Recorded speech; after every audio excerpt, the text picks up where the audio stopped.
Hello and welcome to another fantastic episode of RGDS, your retro gaming discussion show.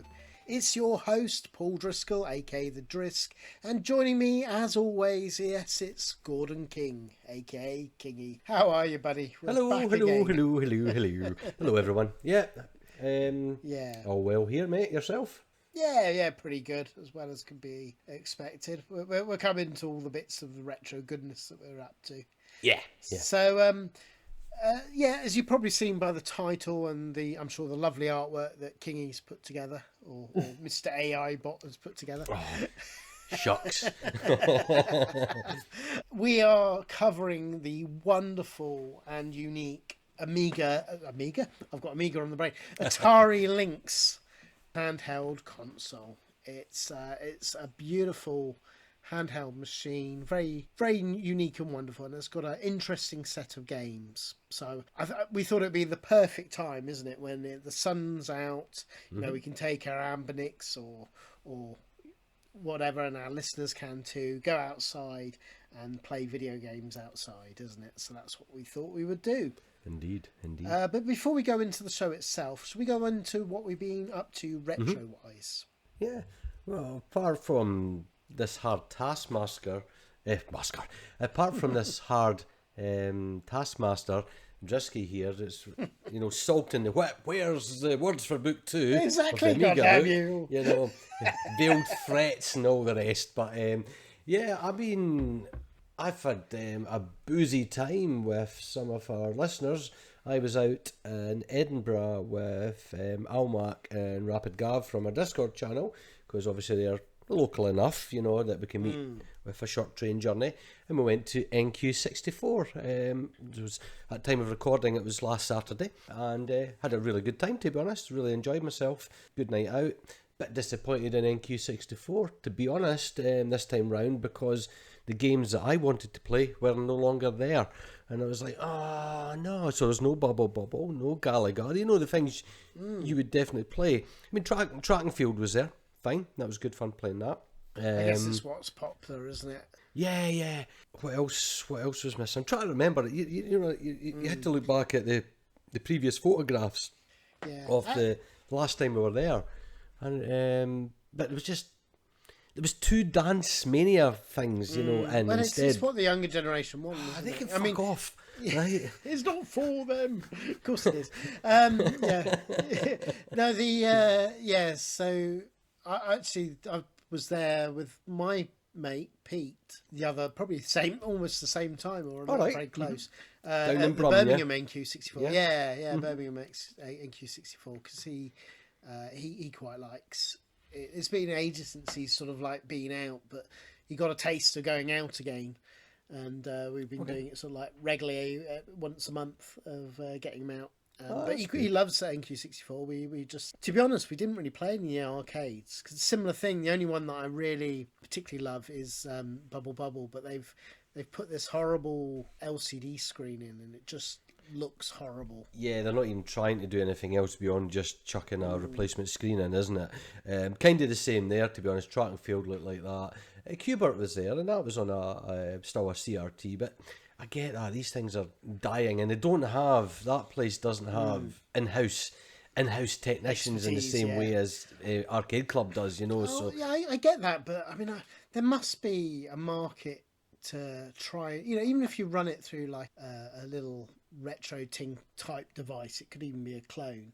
Just something that makes it look better than warping or curvature, some subtle scan lines, something just to try simulating that look. But if you see it absolutely pixelated, it just looks janky and off-putting, doesn't it? So, but to be honest, as I say, we bought you get the cup of quarters, like the tokens.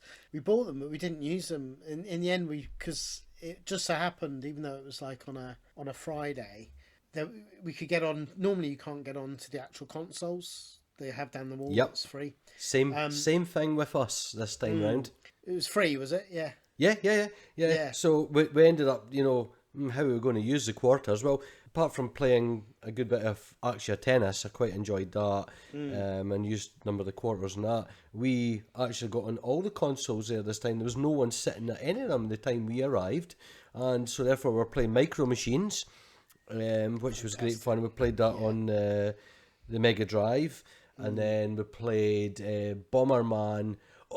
That is the first of me playing that god-awful Nintendo 64 Bomberman. Oh, that's not good, That is the worst thing I've ever played in my life. I mean, it doesn't even have grids. It's just a playfield you run in, drop the bombs. Yes, the bombs explode in, north, east, south, west, but there was no maze to destroy blocks. It was just rubbish. So that was disappointing.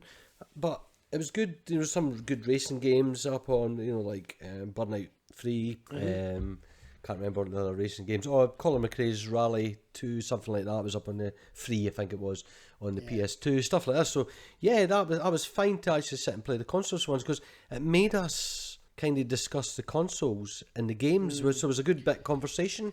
Well, it's nice, isn't it? Just having two. Well, in my case, it was two mates. Yours, multiple mates, just playing. That co-op play again. It's nice, isn't it, to do? But, just want to say, when you said Actua tennis, did you mean virtual tennis? Did I? You're having a senior moment. I didn't say Actua. You heard you Actua.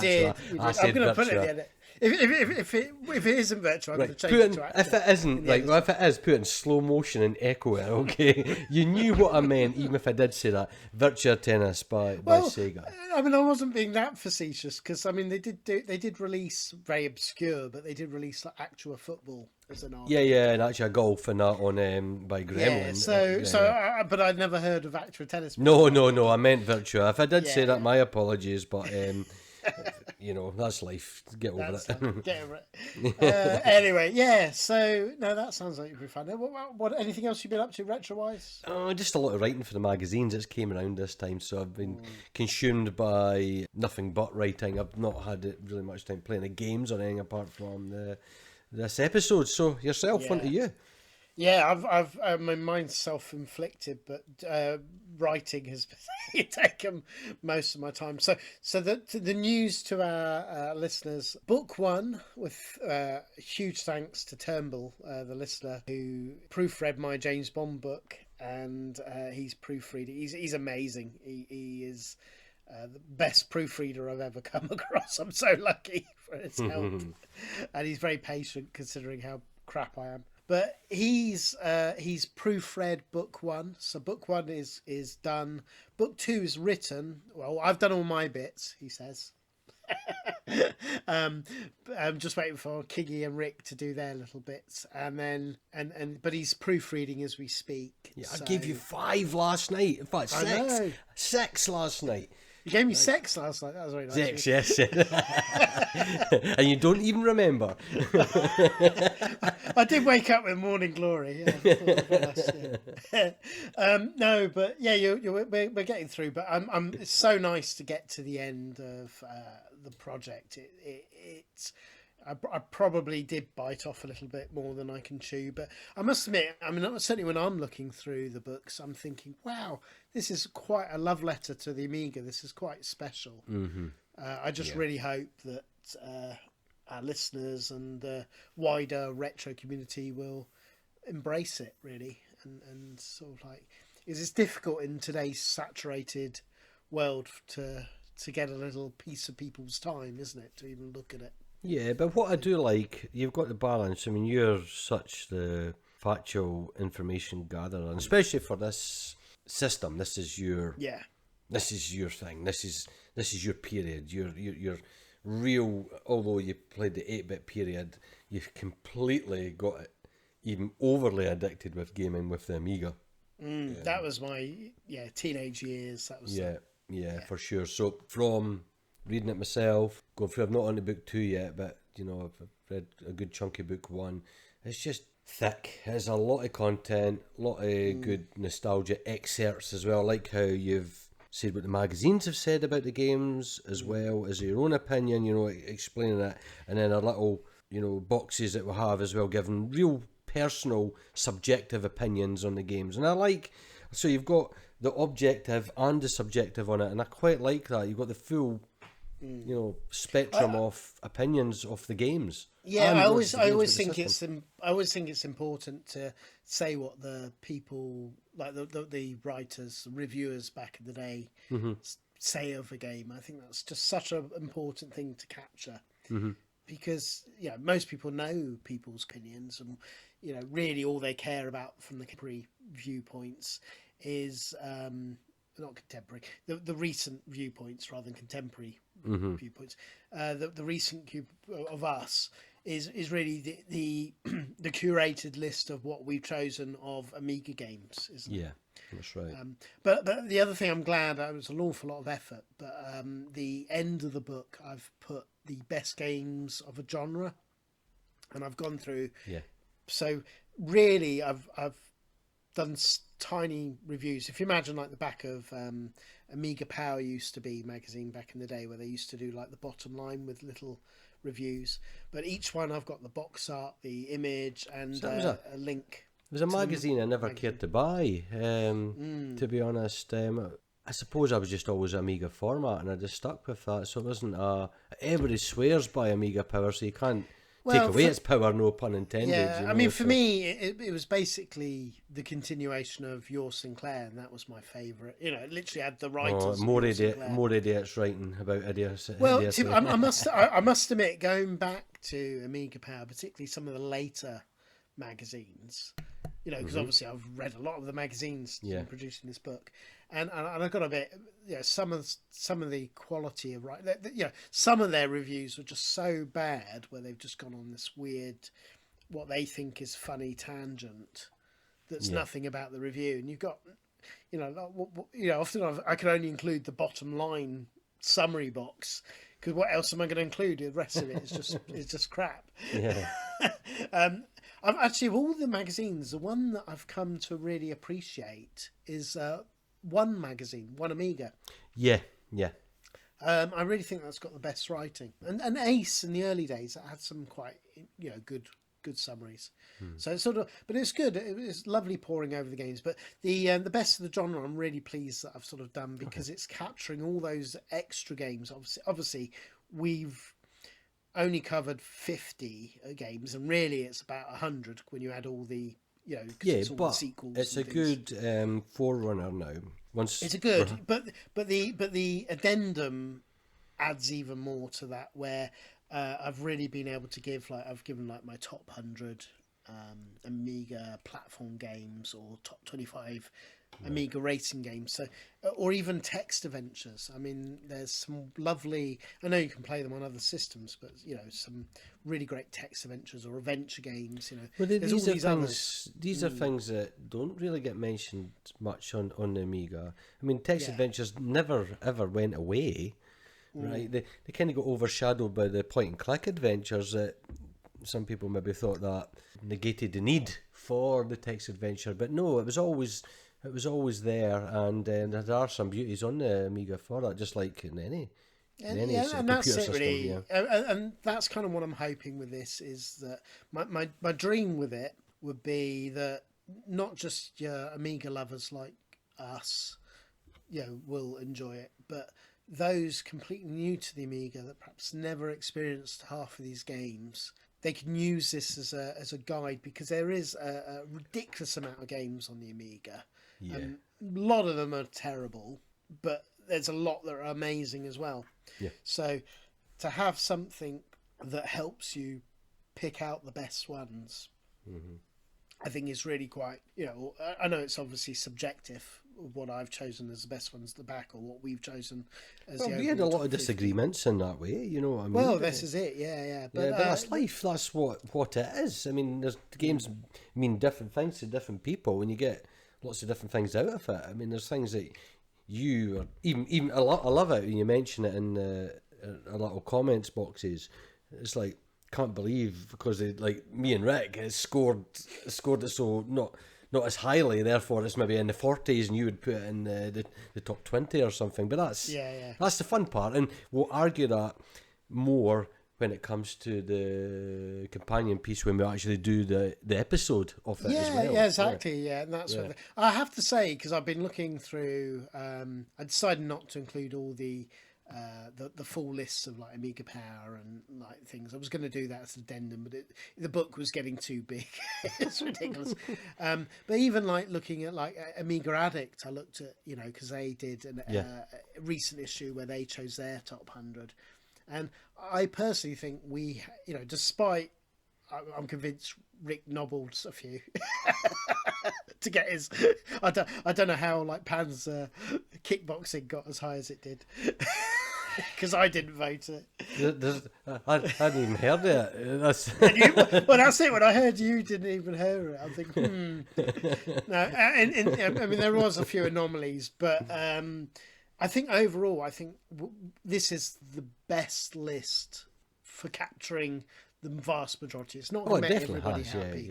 Yeah. It's not going to make everybody happy. I mean, I know Turnbull, who's been looking through, I can't believe. So I've allowed him a bit at the back of the book. He's going to write his recommendations. Oh, bless. Mm-hmm. Because he was like, I can't believe you left out like Prince of Persia or this game, and I was like, well, there's a lot of games out there, you know. I mean, Prince of Persia, for example. You would only the games you were able to play were only the games that Dodgy Dave had, right? It's nothing about buying originals here.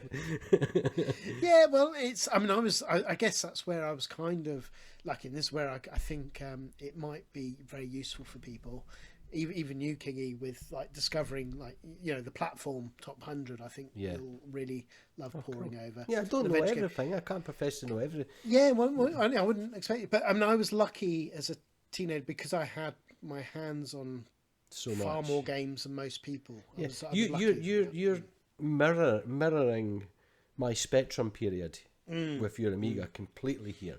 With that, I mean, the amount of games I had for it, originals and copies, was just ridiculous. That, you know, I was a go-to guy in that point for the Spectrum, and I see that in you, and I love seeing that passion and enthusiasm, because I understand that completely, and it's great to see it. It's because it is, and it's like for any system, it can all be kind of gatekeepery, and that maybe people didn't even play computers. It could be the SNES was like that for them, or the Mega Drive, and that's their period in life, and it maybe got.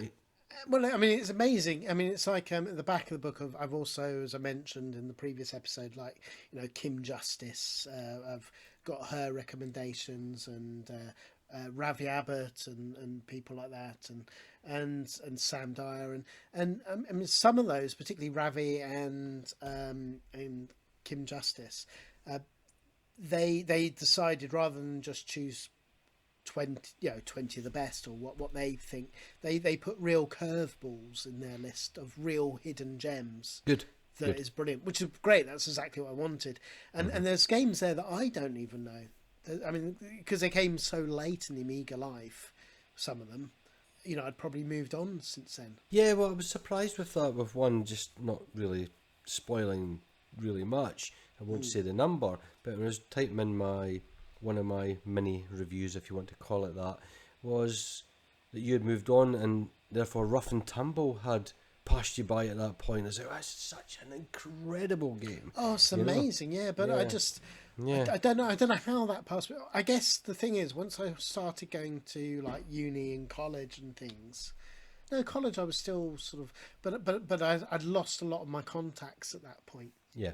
So, but it is, some of the later games just I sort of passed. I mean, I've obviously discovered it. Like, you're not ignorant of the game, but I wish you saw it back at the time. You know what I mean? That's the point I'm making, because it would have restored not restored your faith, but that is a special game. That is really special. Yeah, no, I'm really happy with our list. It's really good. Good. And the last thing quickly, I'm been frantically working on the last letter of the best game of a letter arcade edition. Z. I've done the recording. I'm just putting in the video footage. How many games? Next few days. How many games are in Z then for you? Well, I always choose like 5 as of course my mention, but there's quite a few honourable mentions actually. I hope you didn't include Zool.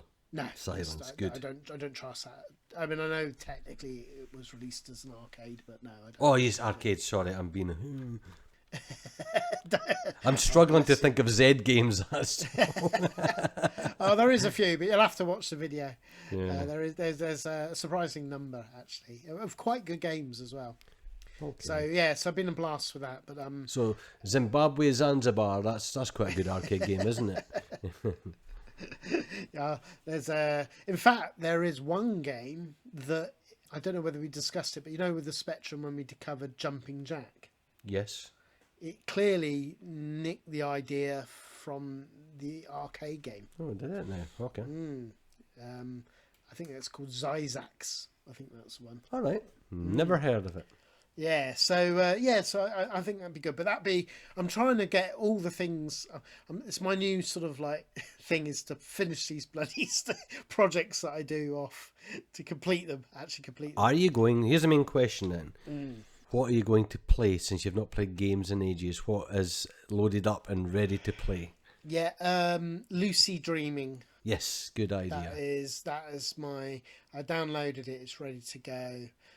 That's to those who don't know, it's an adventure game done in the style of sort of like Secret Monkey Island, probably close. So it's very British humour, so it's closer to perhaps Simon the Sorcerer. Looks amazing. I've bought it a while ago actually, and I just haven't. There's been just always too much to go on, so I'm really looking forward to that. You're going to complete it. Yeah, definitely. I love my adventure games. Good. Yeah, so looking forward to it. Right, okay, sorry that we did a lot of intro, but we had a lot to discuss and chomp on about. Shall we go on to the main show itself? Let's go.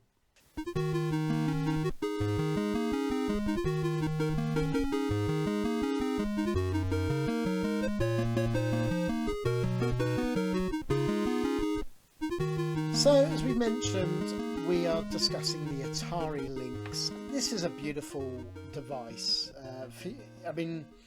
For those who haven't seen it, the first version of the Atari Lynx was absolutely huge. I mean, it was you'd struggle to call it really portable. But it was actually made by Amiga creators, sticking with Amigas. It was done by R.J. Meikle, David Needle. I mean, these are really big names in the Amiga development right there at the beginning. And also David Morse, who was a former manager at Amiga, sort of brought them across because he'd gone to work for Epix as the manager, you know, the people behind like California Games and things like that. And like in 1986, he'd enticed them over to make a ultimate handheld machine. Of course, they didn't know like the Game Boy would be on the horizon as well, and the Sega Game Gear. So I mean, I'm sure they thought it would be quite revolutionary. And you know what they produce, it's got lots of nice ideas, isn't it? With the Lynx, I mean, you can rotate. You can press a button to rotate the screen, so you can play it in vertical mode or horizontal. Link Up was quite good. It had a little bit of a blurry screen. I mean, they did improve the screen. It was a bit dark in the first iteration. Yeah. But, you know, compared to, even on release, you know, compare it to the Game Boy original or the Game Gear. I mean, everybody saw it as the best machine, really. Yeah. In terms of hardware spec. I mean, I knew I could never afford it. And I couldn't afford the batteries even if I could afford the device. That's the next thing, isn't it? Yeah. Yeah. I mean, it released in the 1st of September 1989. So in America, that was in America, and it was priced at $179.99. So I mean, to put that in context, that's about $440. And you know, in the UK, we didn't see it till 1990, and it was. They did their usual thing where it was like for like. It was £179.99, so they really were like screwing us over in the UK. Or it was £200 with like a packing game of California. I mean, it's a big amount of money. But before we go into like a little bit more with it, I mean, what's your memories of the Atari Lynx? Yeah, I saw it a number of years later. My brother got it for his son, my nephew. At the same time as a a Game Gear, would you believe? I don't know. I'm not going to ask any questions. Probably best not to. But so I had limited access to it, and for what I saw, I mean, yeah, I thought, geez, the screen's a little small, is it not? You know, it's like Dark as well, wasn't it? The yeah, first iteration. well, Did you have a Lynx 2 or Lynx 1? it was the one. It was the one. Yeah. Yeah, I mean, I would still probably argue the Game Boy Advance was probably, the first iteration of the Game Boy Advance was probably more darker and worse than the Lynx, to say. I was impressed. I was impressed with it was a bulky build, and to be honest, the nephew never played it on the power adapters, so these things are... Oh, you couldn't run it on batteries, realistically. No, so... Especially batteries of the 80s. Can you pass them as portable when an ever-readier Vidor battery can't run in the blinking thing, or the crappy rechargeables we had at this period as well? The NiCads that were just kind of coming out then weren't that great or anything. They didn't even go up to the full voltage as well, so you kind of, the systems didn't really necessarily run right, because a 1.5 volt battery, even if you fully charged a rechargeable in the 80s and early 90s, you weren't getting 1.5, it was going to be 1.3, something like that. So you've always got that issue, and the milliamp hours is just bollocks. But what I did like, and it was good because the nephew is left-handed, so that was what impressed me, as you can play it upside down, the digital pad on the right hand side. Clever idea, isn't it? Yeah, very clever idea, because I can't recall anything else that takes that into consideration. Yeah, it looks ugly it's a shame, or maybe you could, I don't think you could, I never tampered with it. You weren't able to change the bezel, were you? So, the writing's upside down. So it's like, it looks like that, you're playing it wonky. But it was it felt like, though, because of that, it felt like a handicap, and kind of pointing a left-handed, not that you should name and shame a left-handed person, you know what I mean, though. It's like when you saw somebody like Jimi Hendrix back in the day playing, you didn't really get left-handed guitars, so all these artists that were left-handed were playing right-handed guitars with the things on the wrong sides, and it's like, why aren't you making these things? But still to this day, it's a left-handed, right-handed versus world, isn't it? So yeah, but in terms of the games, so what games was California Games, to be honest. Yeah, everybody was exposed to that on it, and there were Road Blasters, would you believe? They're all good versions. Some nice arcade versions. The arcades, not that we're really particularly covering them in this episode, because it's so easy just to always cover arcade games. Maybe we want to dig a bit deeper. I think, in general, the arcade ports are quite impressive on the Lynx. We'll probably do a quick mention of them at the end, like we did with the last episode with the 32X, and I can stick in video of each of them when we go through, just to show, because I do think it's lovely device. One of the things I should mention before we go into the reiteration model, because of course this was an Epic's designed console, but sadly, when it came to the end of the project around about 1989, early 1989, they were pretty much on the verge of bankruptcy, and so they had to get a buyer in, and that's when Atari got involved, and they sort of agreed that Atari would do the hardware and they would do the games. But shortly, pretty much on release, Epix went full tits up and bankrupt, and then suddenly Atari were like, oh, we're doing the whole thing. We've got the but yeah, so I just sort of wanted to mention that. So really it was an Epix device and designed by Amigas.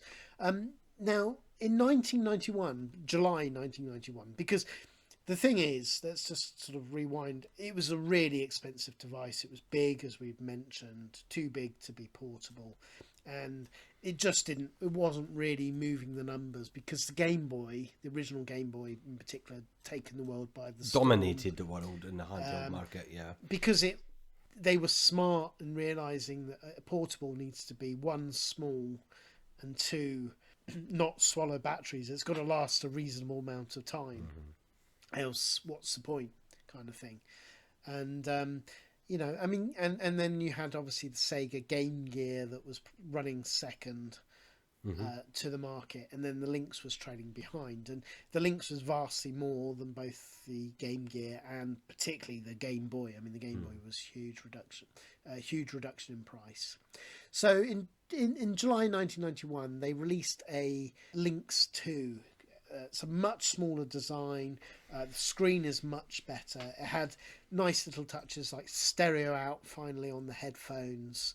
And more importantly, it was in America, it was $99 and $99.99. And in the UK, it was £84.99. So a massive reduction. You think where it was $179.99 just like a couple years before. And that was the point that I remember. I didn't know. I only knew one person back in the day that had a Lynx 2. I didn't know anybody that actually. I've never even seen one in the wild, mate, at all. I mean, that was more popular. I mean, people did go for the Lynx 2 because it was You sort can of understand like, it, the price. yeah, and people were really sort of like smitten with the screen and like the game graphics, you know, and yeah, they weren't particularly close friends, so it wasn't like I spent that much time with the Lynx 2. Like, unlike you, I think it was probably mostly California games. But obviously, since those times, I've picked up an Atari Lynx, and I've picked up the odd game here and there. And of course, we live in this wonderful world where you can buy like an Ambernick with a beautiful screen and really play these games as they were meant to be played. So I've had a blast. But what I particularly love with this episode, and I hope the listeners do too, is because the Atari Lynx games always go to the bottom of the pile. You know, when I pick up something like an Ambernick or I go to play a lot of games, I always go to what I'm nostalgically remember of the original Game Boy, or maybe some of the, I knew quite a few people with Game Gears, so I've got fond memories of some of the Game Gears games. But the Lynx often goes to the bottom of the pile of my, so it was nice, deciding and properly, not just the usual sort of like brief play, but spending some serious time playing these games. And I think we've got a really good lineup, haven't we, of good games for people to try. A nice eclectic collection here. Yeah, I'd agree with you. Yeah. Absolutely. So, is there any more you want to say on the hardware before we go into the games? Just one was the ability to. Even if you owned one, wouldn't it be great to know a friend that owned one or a couple of friends that own one, so you can use the Comlink cable for the multiplayer games? I mean, you could play 4 players in Gauntlet and things like that, but it was death by cable connecting these things together. Never experienced it. I must, I've never. I was saying, you knew one person that had the Lynx, let alone. I mean, portable gaming, right? They call it portable gaming, right? But let's be honest about it. It's a handheld gaming device you can play while you're having a shit. It's not about being in the train, right? And the minute people admit that, then that's it, right? So, Comlink cables when you're sitting in a shitter and other people are sitting in the bathtub, that's a bit awkward, isn't it? Yeah, I knew you'd always get the shitter in summer. I had to. No, I mean, it was the sort of thing where it was quite, because not everybody had lots of TVs everywhere, so it was kind of refreshing. You're right, you never really could play it outside or something. Maybe like tethered to the house, you could pull out an extension. Big extension reel out to your dad's shed or something. But I mean, when I played it round his house and things, it was, you were really just playing it in the same room where his other computers were. Like, exactly, really. But because this is more important, it's got bespoke games, right? So if you had good versions of these Atari arcade games on other systems or whatever, you were content, right? But in terms of the Lynx, you're more interested in some of the games we're covering in this episode because you would buy it specifically for them. And that's the reasons I actually bought a lot of the Nintendo handhelds, whether it be the Game Boy Advance, the DS, 3DS, whatever, right? Was it had titles on it that didn't exist on Elsewhere, elsewhere, you know. So like your Advance Wars or exclusive Mario titles that are exclusive to these things, you know. So I followed me. I was always a Nintendo sucker that way for these kind of devices, but playing these games for this, you see the thrill, you see the excitement, you see the interest in it that you would, because you and I are, like many of our listeners, are gaming fanatics. That if there's something new and you fancy that game, you will want that system for those couple of games. Yeah, and you know, I did my usual sort of thing where I've over the years I've sort of like dipped into like the entire library and then like we did with the 32X episode, chosen this time we've chosen, is it 10 games or 9? I think we're at 9 for some odd number, nine games. Yeah. Well, I think we did 8, and then you chucked gave one a in. suggestion of chuck one in. And I think, you know, I think going through playing all the games after I played these ones, like playing other games in the library, and there's a couple which we'll give definitely honourable mentions for, but I think we really encapsulated the best of original titles, where the focus is on original rather than arcade ports.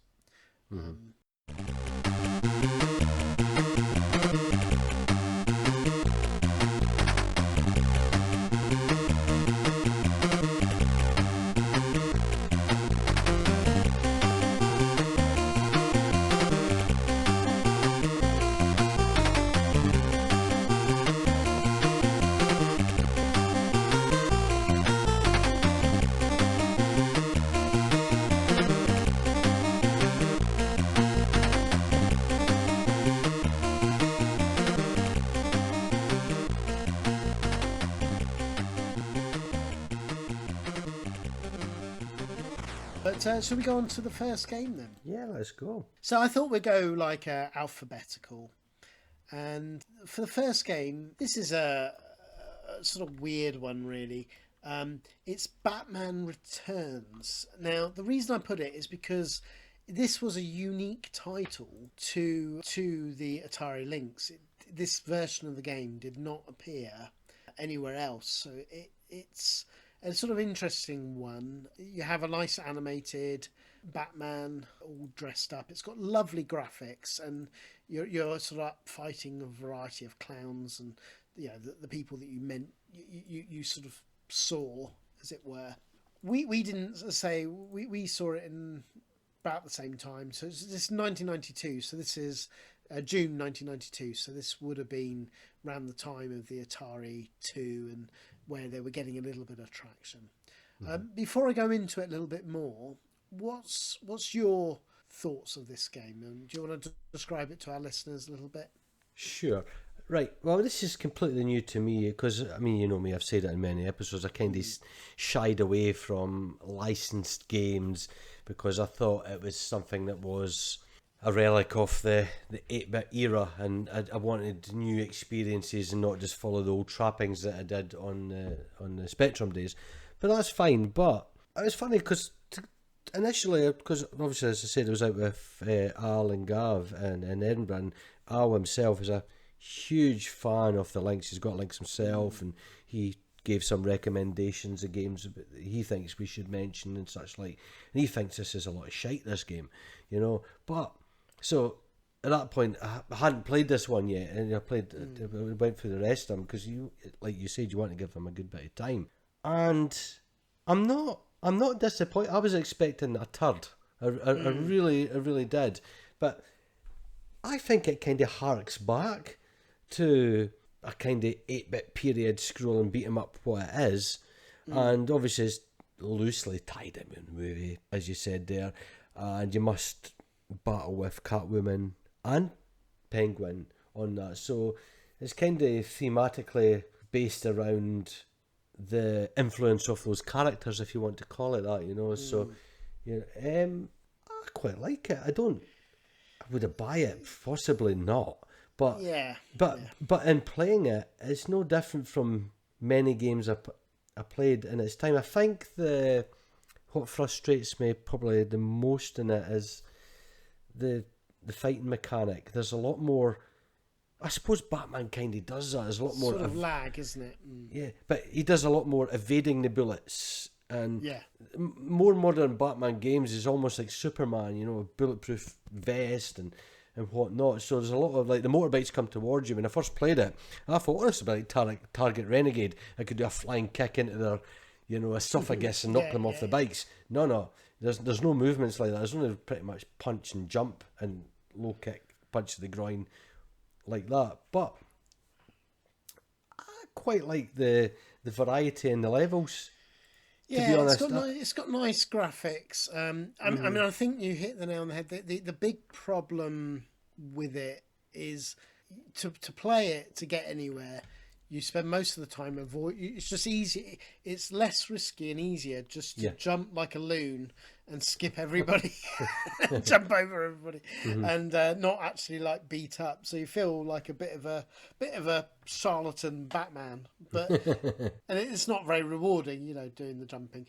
But it's, as you say, going up against the Penguin, and it's got nice variety with that big yellow mechanical duck that rubber ducky you fight in the boss fight. There's a nice range of weapons as well that you can pick up, and you can switch between, you know, the batarang and things like that. And I'm probably with you. I mean, I wanted to include it because I've always been quite smitten with the graphics. They're brilliant.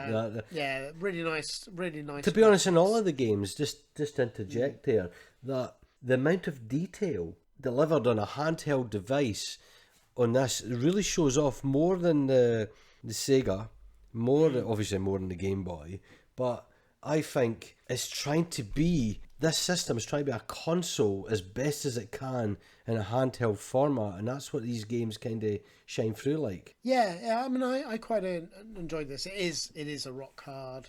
Oh, it's hard. Oh, jeez. Unforgiving game, but it does.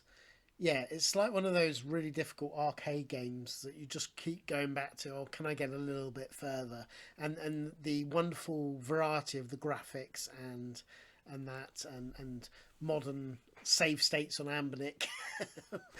Yes. Yeah, really. Well, that's the point. The lack of the amount of games with any form of lack of saving on them is like, that's quite brutal. You know what I mean? On that, there's a number of games that we played that isn't an option, but he didn't care because he can on modern emulation do the save states. Yeah. No. Yeah. I quite like this one. You know what biggest it's not problem? A classic. You know what the biggest problem with it is? Is Batman himself feels like Russ Abbott being Batman. Batman, yeah.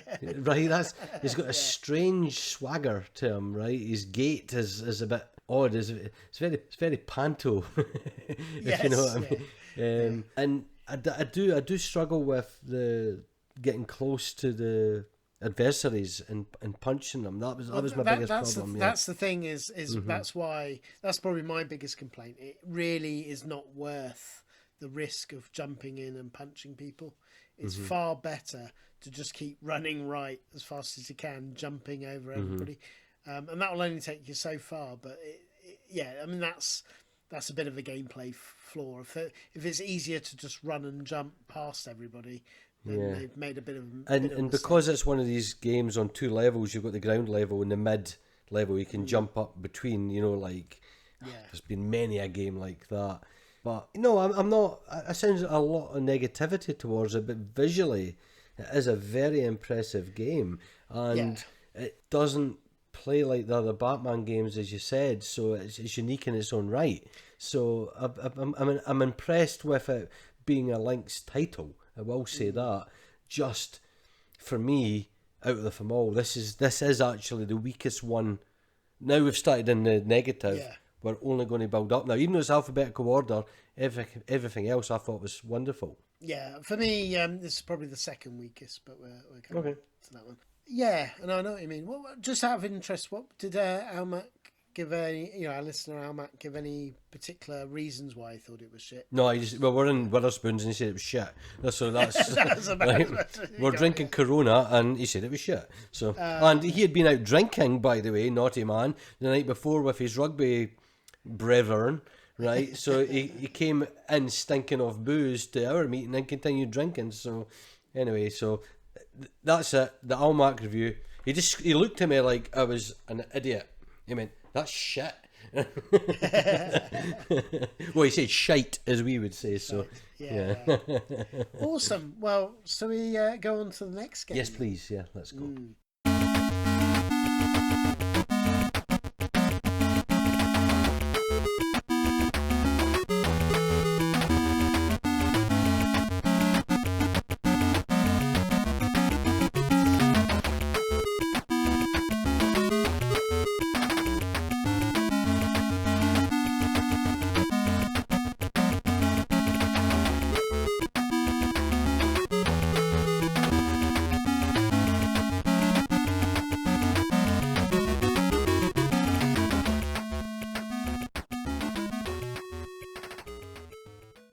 So this was one of the early releases. Okay, it was launch release version of the game, and it is Blue Lightning.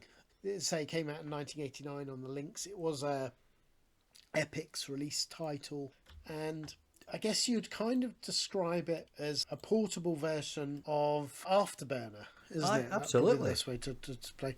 You're behind a much more zoomed in behind on a blue plane that looks a bit like the sort of like Afterburner plane, and there's much more sort of turning, different sort of like the ways you can turn with the craft, and it's just sort of just shoot everything you can see, isn't it? That's really it. I mean, do you want to describe it a bit more to our listeners? I mean, as you said, this is the Lynx's answer to Afterburner, clearly inspired by it. But what I like about this one is there is a lot more area to the playfield in that, and what I mean by that is you can ascend to the lofty heights or descend to the lowest levels, and that made it a lot more fun. So there's like one of the levels is the Grand Canyon like levels, all the cliffs and whatnot, but you can really go high, avoid that, or stay low and shoot. Or there's levels where there's more ground artillery like tanks that you need to attack, or ships, or go up to air and fight the airplanes up above. So I quite liked the versatility of the playfield, to be honest. So I quite enjoyed the game for what it is. It's very arcade style. There's no denying that. It's very basic, but I mean, it's very technically impressive. When you consider this launch title, and I mean, this was probably realistically the closest you could get on a quote unquote portable device to Afterburner. Well, see, I like to come at this the eyes that, okay, we're talking 89, 90, right? So the 8-bit computers are still on the go. So if I'm comparing this to, say, the Afterburner port on the Spectrum or the Commodore or whatnot else, right?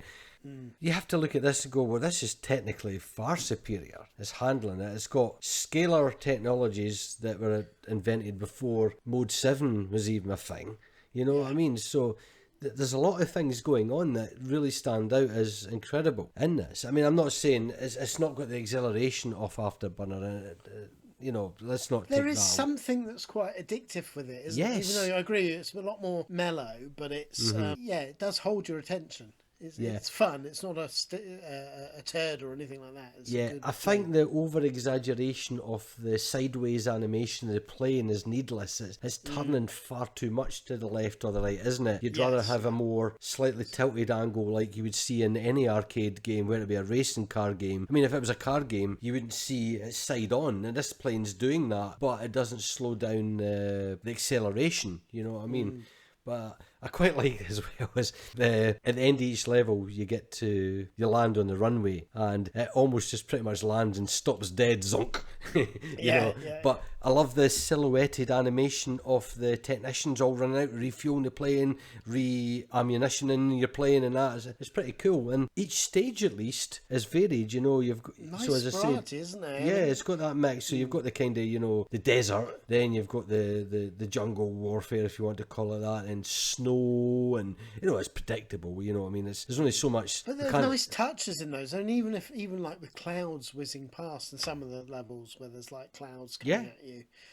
Definite, really sort of, and like when you get to some of the later levels where it's like greenery or mountings, there's a lot going on.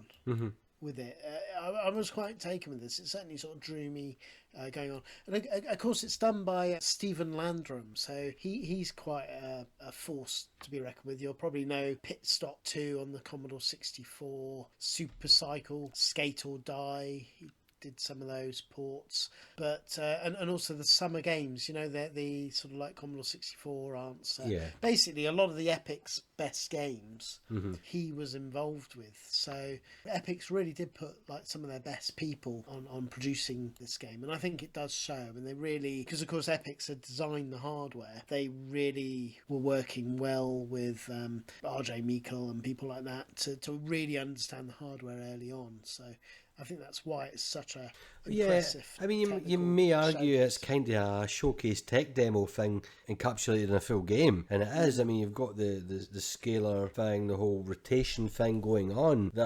We're seeing things happening in this that we're yet to see at home, and this had it at a very early stage. I mean, we celebrate Mode 7 as I said earlier there, but that's such a later invention for the SNES. So no, it's got it all here. No, I don't. I mean, yeah, does it get repetitive? Yeah. Yes, but it's, in many ways this is kind of the game. I mean, it was sensible that it was like a launch game because one, it showed its technical prowess, but also it is the kind of game you want from a portable game, isn't it? Just it's the sort of game you can pick up, just have quick bursts of play, and it's fun, and doesn't really matter if you don't see everything the game has to offer. No. But as I say, it is. I mean, one of the things I think is a bit of a surprise. Some of the best, the prettiest, most intense levels that really showcase how good this game is unfortunately right at the end. And you wish you kind of like you should have put those at the beginning. It would have really even. Well, the patchwork fields later on is absolutely incredible. So, it's like when you're up in a plane flying over Britain and you see fields of green, fields of more ambery wheat colours. This has got the patchwork quilt of a European landscape, I suppose, if you want to call it that, with trees, and it's got a good sense of depth to it. It's sensational to look at, and in terms of respecting the technology behind this here, and it's very impressive. I would have killed for a game to look what we were normally playing at this period in our life. We had nothing that really looked like that. No. I was quite taken with this. It's quite a cute. Well, not cute. That's the wrong word. But it's impressive. Putting your mind back to what people must felt. This was definitely would have wooed people over. I mean, I would have been quite taken if I'd seen this game. Sure. Yeah, very, very good. Right. Okay. So we go on to our third game then.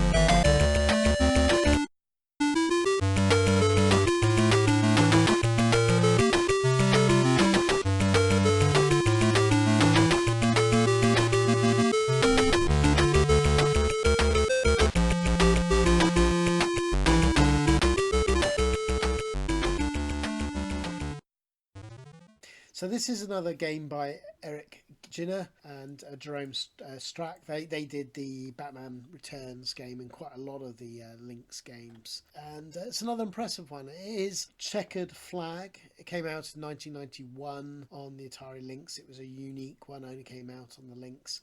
And yeah, this is quite good. It's got nice music. Quite a good little racing engine, really. I mean, it's basic, but again, if you put your mind back to games like you had on the Game Boy, like F1, this is like nights and day above, isn't it? What that was capable of. Yeah, it's got lots of nice little touches, like the wing mirrors. So we were laughing about that because there was a review. We were just looking at what other people's opinions was. And there was a particular review website that it's great at the bottom of the screen. You can see it through the rear windscreen of it's freaking wing mirrors, you muppet. I mean, clearly someone has probably never driven in their life. Yeah. But this is quite good, isn't it? I mean, I was sort of interested with it because, of course, when it's checkered flag, I was thinking, oh, Spectrum checkered flag. But of course, it's not. But this is just a simple racer. Lots of nice variety of tracks. Looks great. Quite good scaling.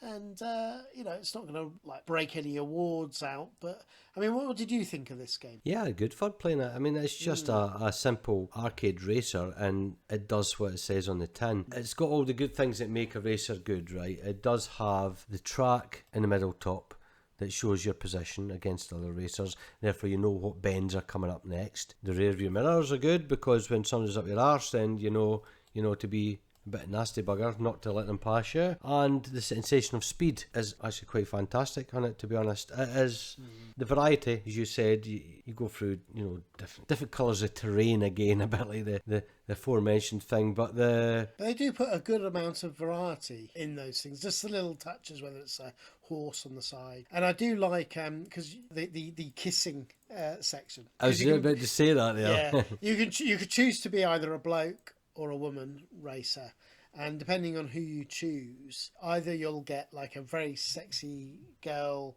walk out with very nice long legs and give you a good smooch to congratulate or you. Adonis comes and does it. Yeah, Adonis comes and does it.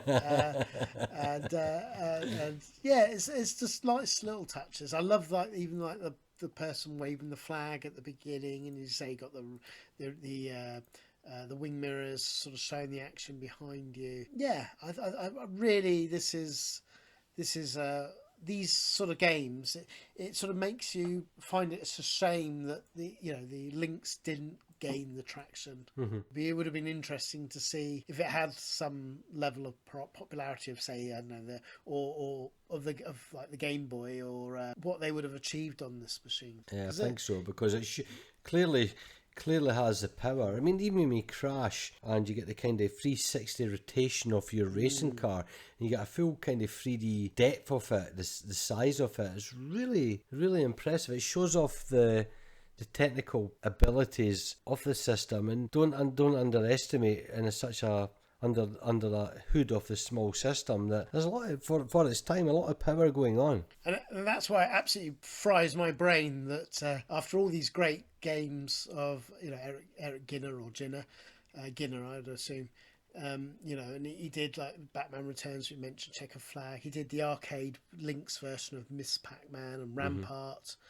And then he did Trevor McFur in the Crescent Galaxy, which is a terrible Jaguar shooter, if ever you've seen it. I've not seen that, no. Oh, dear. Well, it's on the, if you've got the Atari collection, I've got that, yeah. It's on there. Clearly skipped it by. Yeah, it's not good, but it's infamous of how bad. He also did Club Drive, which is another one on that collection that I was talking about. But he clearly didn't have the same success on the Jaguar. No, this is a really, really fun racer. I love all the little animals at the side of the road. The cows and that. Cows. Yeah. And yeah, I mean, it's about as much variety. I mean, obviously, the technology means there's no up or down or anything. It's just really going left and right. Yeah. But it's if I compare this to the equivalent, which would be like either F1 on the Game Boy or one of those kart racers, like the Sonic kart racers on the Game Gear. This is hands down the better game, really. Yeah. They really have knocked it out of the park. So did Almac have anything to say on this one, or did he? No, he said it was a good game. Yeah, it was a good game. Oh, good. Yeah, At least we didn't distress him. No, not too much. His eyes. I did get some querying stares, but as we continue on, we shall see. Yeah. Well, I should say because I had Charlie come over and play all these games, so a lot of the footage I've captured. To Charlie. Credit to Charlie, and I mean he was. I mean, it's part of the reason I'm saying it because he was so bad at Batman Returns. I've actually taken some footage because he couldn't get off the first few screens because he wasn't doing the run and jump Oh, you got to do that, yeah. You got to do that. That's But because he's Batman. yeah, but he loved these 3 games that we've covered so far. Cool. They were all hits for him as well. Good. Brill. Shall we go on to the next game Yep. then?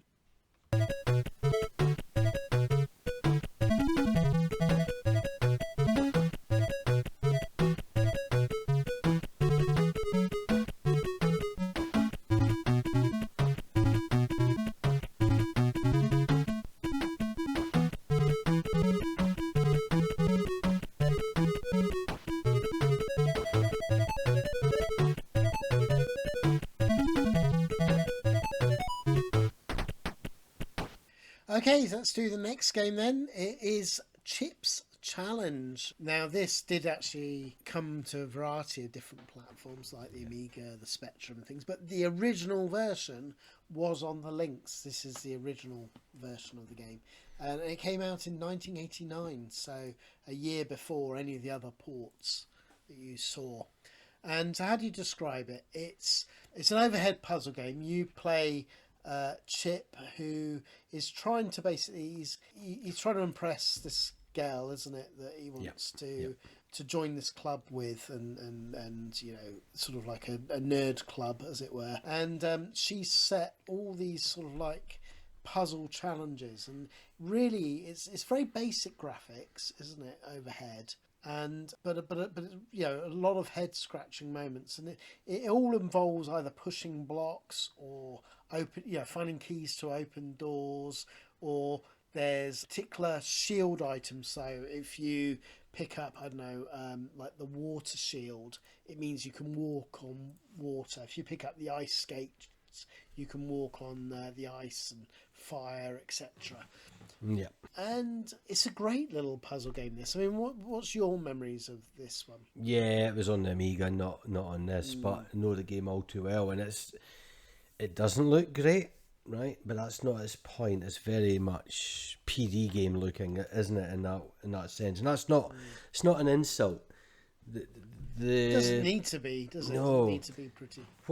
What you very quickly realise is then the infinite possibilities with just a few, you know, mechanics in this game that deliver just dozens and dozens and dozens of levels, or hundreds of levels. It's addictive as hell, because each level is not like the one you played. That's the best thing about it. You know what I mean? It's the variety and the progression. You don't get bored with repetition, even within these restricting and limited factors. I think it's absolutely brilliant. You got And it's got the password system, so yeah, it's very you're not easy. back to the start. Yeah, once you've worked out and beaten the puzzle. And that's what you find out, though. You play it and you've maybe, you know, done 20 levels, and I'm scunnered, I'm fed up of this, I'm coming off it. You write the code down, and within half an hour, You're back it's at calling it. your name again. It Yeah. does do that. It's like, right, I've refreshed, I've recharged, I'm going back in, and now seeing what the next 20 levels are like. And there's just crazy things going on that just make this a fun game to play. So simplistically, it starts off with conveyor belt action and just sussing it out, pushing blocks to go over the water, and, you know, to get to the chips to collect them. And then there's gnashing false teeth chasing after you. There's just Yeah, and it gets more complex. You get like bandit squares that will steal all your items. yes, So you have to like work out, you know, like one puzzle, without spoiling it, is you know, you have to work out how you're going to, because you obviously have to cross over that bandit square. So you don't want all your items, because you're going to lose it all and you're not going to be able to finish it. It does get quite involved in this teleporters and things. It's one, as you say, you know, when you first look at it, I mean, to be honest, the Amiga had the same terrible graphics, and that was one that I played. And when you first look at it, you're like, oh, what is this kind of thing? You know, you know, but you very Give it a quickly chance. realise, you give it a chance, and you're like, wow, this is like actually one of the best puzzle games of all time. It really is, in terms of sort of variety. it's epic in the sense of that. I'm not a fan, to be honest, even though it's still generous. I'm not a fan of the countdown timer. I don't think the game needs that, to be honest, because the puzzles themselves and trying to solve how to do a level is a challenge in its own right, and to get the countdown timer stress and anxiety, I think is needless. Yeah, he's a bit mean, isn't he, Chuck Somerville, who made this game. Now, actually, just to sort of say with that, Chuck Somerville is he's the game designer of this, but he's done a loads of games for Epics. He's another sort of like god of Epics games. I mean, he did Summer Games 2, California Games, critically. He also he did games like Electro Cop, some of the Lynx games, like Gauntlet, Third Encounter. But I'd say, to be honest, I mean, obviously California Games is one that will always be at the top of people's lists. But I would say Chip's Challenge is probably the one that he's most fondly remembered with, isn't it, in terms of him specifically, rather than sort of collectively. And he has done like Chuck's Challenge 3D on the Windows and things, more recent things he's worked on. And he also did the Michael Jordan Chaos in the Windy City, which if it's a really bizarre SNES game. I don't know if you've ever seen it, but if you ever look at Michael Jordan Chaos in the Windy City, who's involved with that game, it is absolutely insane. It's like who's who. Really? Amy Hennig was the game designer on it. Chuck Somerville, David O'Connor. I mean, the list goes on. It's literally like, how did all these people, and why were they making a license game that is pretty much forgotten? But sorry, that was just a side rant. But yeah, overall, this is a really, really good. Don't be put off by the very basic graphics. Or even the first initial levels, and go to yourself, well, that's a bit simple, because very rapidly the learning curve goes, okay then, you're not an idiot, let's challenge you now. And I bet you will have to repeat this. By about level 5, you're like, okay, I need to restart this level. I was so frustrated because Charlie had never seen this game before. Okay, what was his reaction like to it? He loved it, but my God, I was just like, I was getting like, the backseat driver. I was just like, just give me the controller. I just can't believe it. He was really sort of like, he struggled a bit with it, but he was getting the hang of it. It took him about like an hour or so, but he was starting to get the hang of it. Plenty of footage then. Yeah, I mean, I can't say. The thing is, I've played this to death, so particularly with the early levels, I could do probably blindfolded. Yeah, you knew what you were coming into again. It's just like reacquainting yourself with an old friend that you played a hell of a lot back in the day anyway. So yeah, but and that's why I love actually seeing sort of like Charlie's reactions, because there's quite a few games he's never played before, so it was nice to see. But for such a simple idea, I mean, really, it's just sort of collect all the chips and get to the exit. That's really all the game is. But it does so much with clever level design that it is truly one of the best puzzle games of all time, in my opinion. Yeah. Absolutely epic. Right, so we go on to the next game. What's next?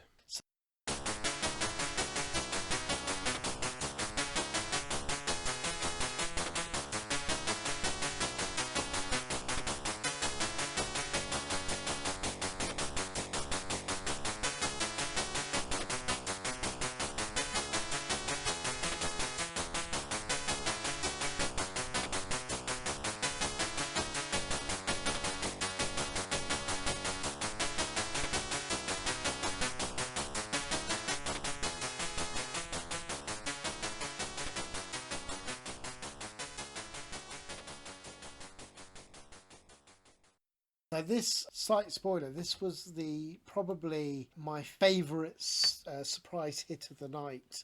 I was absolutely blown away. It was new to me, this one, and it is Crystal Mines 2. So, to describe it, essentially, you play a robot. It's basically like almost like the sequel to Boulder Dash that we should have got.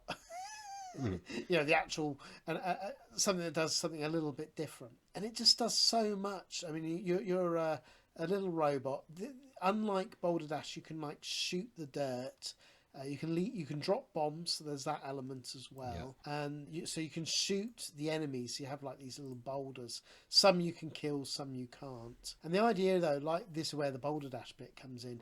You have to collect all the stars and then get to the exit. But it does so much more than what Boulder Dash does, because you've got the power-ups that you can pick up. There's explosions to worry about. There's certain types of tiles that will, if you shoot them, they'll explode. So it's got its own unique... And of course, like sometimes you can shoot what looks an innocent boulder and suddenly it turns into one of the enemies. Yeah. And I just couldn't put this down. I really was addicted to this. I mean, what did you think of this one? Well, I'm quite fussy when it comes to Boulder Dash clones, okay? Because I think the original Boulder Dash is one of the most perfect games, full stop. I'm just, especially on where you play it on the Atari 8-bit or the Commodore 64, that's where its home is. And, I can go back countless times, play it and just be hooked. So you get other boulders or rocks and diamonds games, as people like to call them these days, and I'm just not impressed generally, because they just try to redo Boulder Dash. That's where the mistake lies. This game didn't do that. As you said, it takes the concept and advances it and makes it its own game, and I think I was hooked just like you on this. To have the robot being able to blast through the dirt was a changer. When I first started playing it, I just assumed I was playing a Boulder Dash game, so I'm walking against the dirt, and it's like, right, okay, I'm doing nothing. What is this pile of crud that Drisky's recommended? Drisky's recommended? Yeah. But it's right, okay, I get to shoot. But as you said, there's just so much more going on in the game. There's so much nuances to it, and I mean, you can't take away this influence from Boulder Dash. Of course, it even takes some 100%, some very similar elements. There's like lava that expands. It's like the amoeba on Boulder Dash, where you have to make sure the conditions are right to turn it into gems and stuff like that. But it just has its own charm and its own character to it. It's just thoroughly enjoyable. The tile patterns are all different. Lots of different graphics going on. Yeah, is it a bit but ugly? Yeah, I will say that. It's functional. The graphics it's functional graphics, yeah. But it doesn't take away its addictive qualities. Even the collectibles are all different colours of different gems, all sparkly things going on. It's not just one graphic style all through the game, and that's what's quite good about it. But you don't come in with complete and utter Boulder Dash expectations. It does have its own thing going on, and just learn how to play this game, and I think you'll really enjoy it. No, I think you agree with that. If you're wondering where's Crystal Mines, the first game, it was on the NES. So if you want to play it on the, it's on the Nintendo. And I didn't have time to go back and try sort of the first game, because obviously we were focusing on this. But I might go back and give that a go, because I just thought it was, as you say, it was doing its own thing. It was taking the idea of Boulder Dash and then doing its own thing, and there was so much variety. It was one of those, particularly with save states, it was just wonderful to watch it progress. And well, in the same way that Chip's Challenge progressed, right, this game's doing exactly the same thing. There are kind of similarities in terms of the puzzle element in the game, and it's like, wow, the imagination is really went to town here, and you're not getting bored of the levels. You move on to the next one and you go, it's a bit similar to the last one. It's not really like that. It's hard to describe unless you play it. It's like you really have to think differently on each level how you're going to tackle it, and that's the best thing about it. Oh, this would do so well as a remake. I think it would. If you put it out with slightly touched up graphics, I think it would be a real hit. Or just play this one. Just play this one. Let's just celebrate the Lynx, right? Even if you don't, nobody's going to own one in this day and age, but there is. Oh, it looks. I mean, that, as I say, the Ambernick and those sort of devices. I mean, it really. I mean, that's one of the rings. I'm like you. I particularly bought the Ambernick for portable gaming. Yeah, because that was my. Yeah, that was my real reason initially. Is that I want to have the ability to all under one hood play portable games.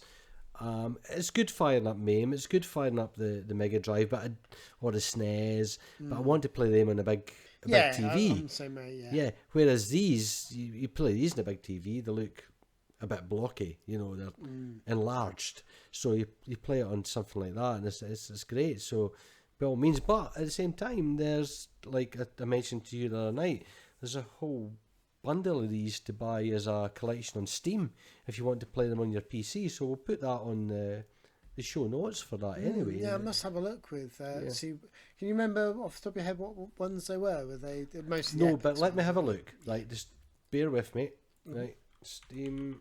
The Lynx collection on Steam has Todd's Slime World, Checkered Flag, Zarlor the Mercenary, Electrocop, Gates of Zendikon, and Blue Lightning. So there you go. All for currently. Oh, it's a bit pricey to be honest, but it's $19.84 currently on discount. One to wait for a sale, isn't it? Really? Yes, one to wait for a sale. Yeah. Yeah. No, it's nice. It's it's nice that there's still options to release. But yeah, of all of them, I this one was a real standout hit for me. It's one that I was aware of. Mm-hmm. That's kind of why I put it on the list, but I'd never really played it. I like you, and I just sort of, I knew it was good, but I assumed it was like a Boulder Dash clone that was good. But yeah, and that's time understating it if you do that. Yeah, it's so difficult though when they're the indestructible monsters. You're like running away from them. Yeah. No, really good one. I'm glad you liked it because I know you are a bit fussy. Especially with Boulder Dash. With Boulder Dash, that's what I mean. With Boulder Dash, yeah, Boulder Dash is perfect. It doesn't change really, in all intents and purposes. I don't even go for Boulder Dash 2. I don't even go for anything made in fan-based construction. You can get a zillion levels now. No, the original Boulder Dash is just fantastic. No, I'm glad it was another hit. And to our listeners, if you only got time to play one game and you want to be sort of surprised and a unique title, this is probably up there for me, I think, of the one to try.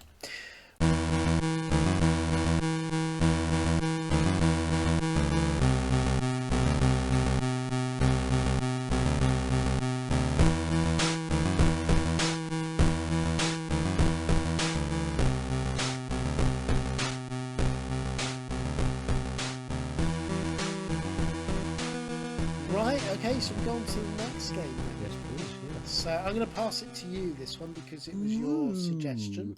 Oh. It is the Dirty Larry Renegade Cop. I can't do my alphabet. I thought it was the other one, but that's fine. Yeah. I know you're a fan. Yeah. I came across this just a couple of years back, just when I first got my Amber Nick and going through the handheld games and just fired this one up. I was like, oh, I really like this. And one of the reasons why I like this particular game is the amount of graphical detail going on.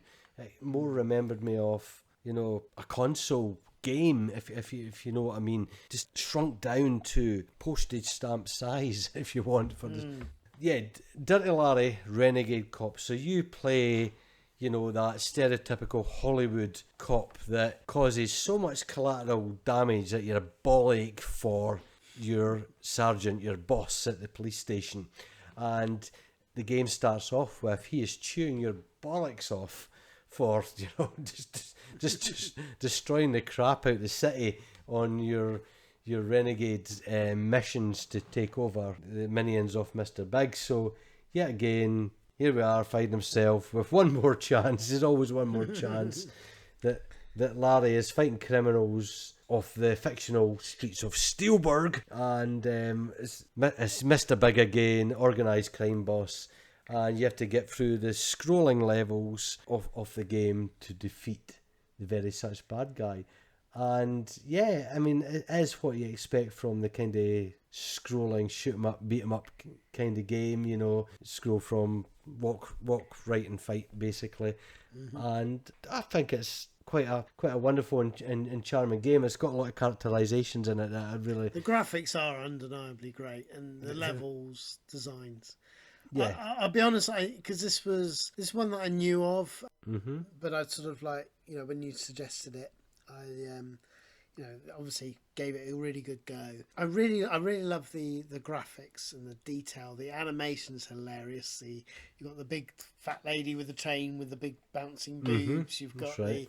the guy setting fire to himself in a fiery fireball, and it's well put together. The I guess the thing that I struggled a little bit with it was the actual gameplay itself. Is that it's very easy to run out of bullets, and you're sort of like a bit screwed. You run out of bullets? Seriously? Yeah. Well, I know You're they're shooting too much then. I think I'm shooting too much. They come in plentiful supply as pick-me-ups, on the game. Yeah, but no, I understand where you come from. I mean, you're only on the one plane of the game, even though it kind of looks pseudo 3D. You're only in the middle, so you can't evade the bad guys or anything like what you would expect in, say, Final Fight or Double Dragon or anything like that. So it's linear in that sense. But I was blown away with just all the animation. So you're on the city streets on the first one with garbage all hanging out and graffiti on the walls and passing by barber shops and whatnot else, and then it goes in the underground train, and just the way the light of the underground passes by to give you a sensation of movement and speed, and the vibration of it shudders as the underground train goes along the tracks, and just the different graphics of the bad guys. You've got mask wearing baseball bad guys on that level, and then there's you're entering an old hotel, I think it is, on the next level, and it's an abandoned one, so there's all curled up urban decay going on in the levels. There's so much thought to the design that I was highly impressed by graphically what the Lynx can provide in a game. It is a technical show. It's probably one that it's one that if I probably had more time to spend with it, I might have fallen more to its charms. I mean, it is a little bit repetitive, but I'm not denying that. Yeah, but it's some of the best graphics that we've seen tonight. Just and for this type of game, I mean, it's just there's so much humour and characterization to the all the characters you meet, and this. Just when you think you've seen them all, there'll be like another one that comes along that makes you laugh and chuckle. Yeah, I mean, it's one of the later games, 1992, isn't it? So yeah. But clearly they've got to grips with the system, and looking at it and playing it, I mean, it's up there with a Mega Drive or SNES game in terms of the quality of the graphics.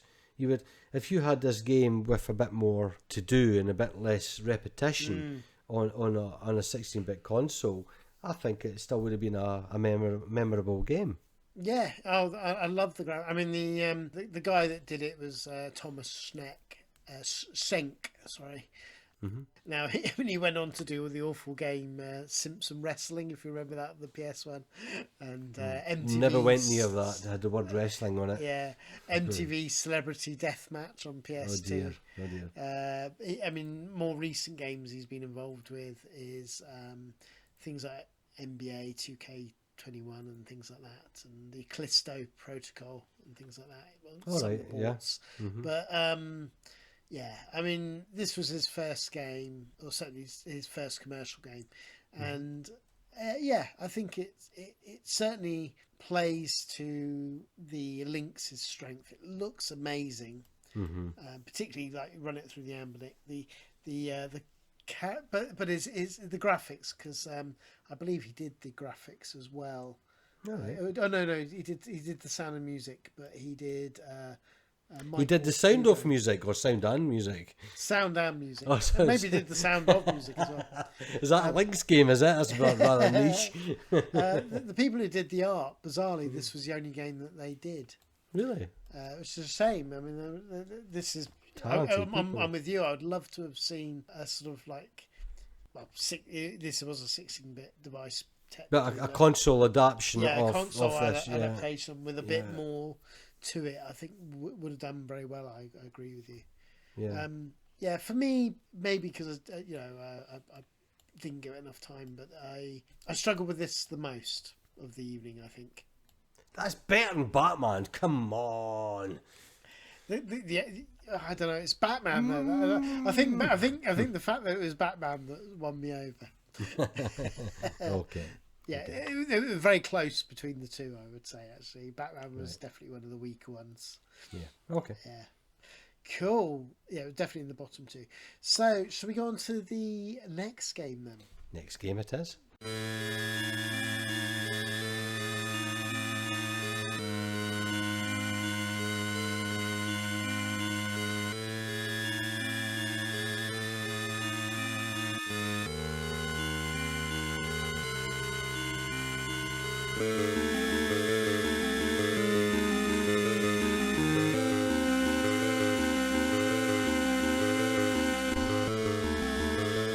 So this is a really unique one. I wanted to include it because it's very unique for consoles in general, but particularly portable gaming systems.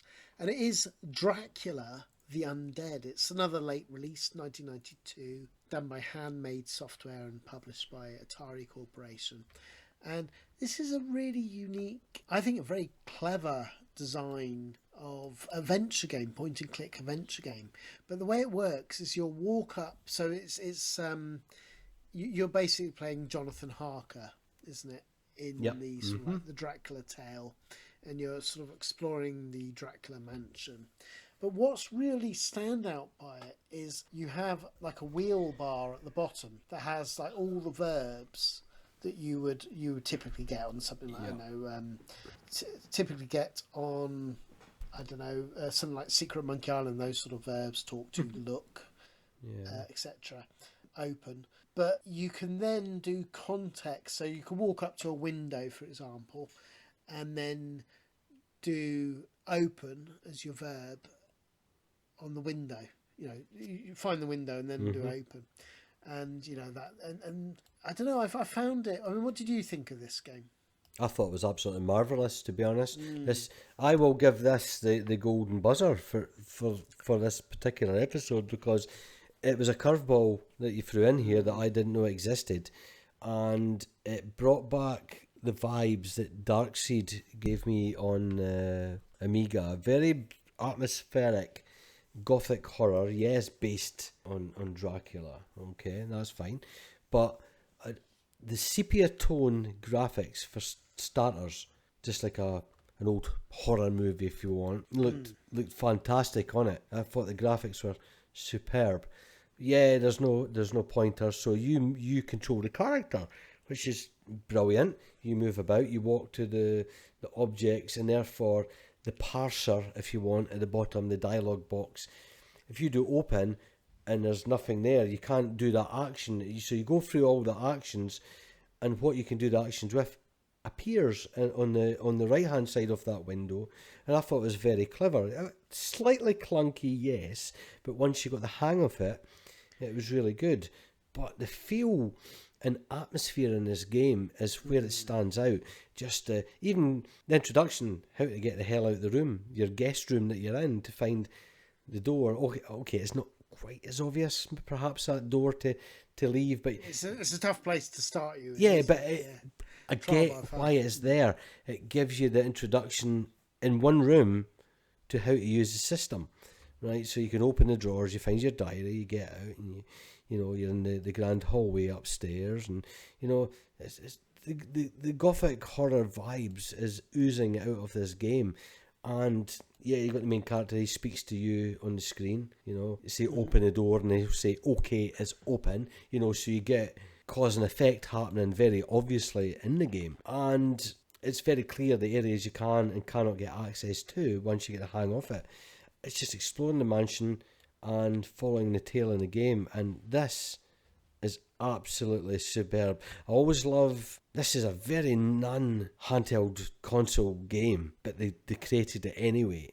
And seriously, I love this. And anybody that loves a good point-and-click adventure, you guys need to fire this up and play this. I think you'll really enjoy it. Yeah, I mean, I guess as an adventure game, the actual puzzles are a little bit, it's not... I don't want people going in thinking they're going to get another...